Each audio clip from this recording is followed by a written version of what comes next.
Chance miss ചെയ്തു. Don't believe. മക്കളെ പിടിച്ചല്ലോ. ക്യൂവിൽ നിന്ന് കഷ്ടപ്പെട്ട് തണുത്ത ബീർ വാങ്ങുന്നതിന് മാത്രമേ അറിയൂ അതിന്റെ വേദന എന്താണെന്ന്. അതിനെന്താ എത്ര ടെൻഷൻ ആവുന്നത്? അതിന് ബീർ ഊപ്പി പൊട്ടിയില്ലല്ലോ. അത് തന്നെ. ധൈര്യം ഉണ്ടെങ്കിൽ ക്യൂവിൽ നിന്ന് തണുത്ത ബീർ വാങ്ങിച്ച് കാണിച്ചാടാ. എന്താണ് അറിയത്?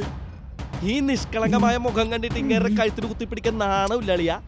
എന്തായി കാണിക്കണേ? ഒന്ന് പോമച്ചാ ചെല്ലാൻ നോക്ക്. ബാങ്കിലെ ഓഫീസറെ പോലെ ഉണ്ടല്ലോ. നിങ്ങൾ എന്തിനാണ് ഈ ലോക്കൽ ബാറിലൊക്കെ വരുന്നത്? താജ് ഹോട്ടലൊക്കെ പോകാൻ പാടില്ലായിരുന്ന? ഏയ് നിക്ക്. ഒരു സ്ഥലം ഒന്ന് കച്ചവടമായതാ. അതുകൊണ്ട് ഇന്ന് രാവിലെ പോലെ അടിക്കല്ലായിരുന്നാ. നിങ്ങൾ വന്നേ നമുക്ക് രണ്ടെണ്ണം അടിച്ചിട്ട് പോവാന്നേ. എന്നാ ആയിക്കോട്ടെ. ഞങ്ങൾ ആവശ്യത്തിന് കഴിച്ചതാ. അടിച്ച് കഴിഞ്ഞ അല്ല അളിയൻ ഏത് ബാങ്കിലാ ജോലി നോക്കണെന്ന്? ബ്ലഡ് ബാങ്കിലാ. സൂപ്പർ അളിയാ.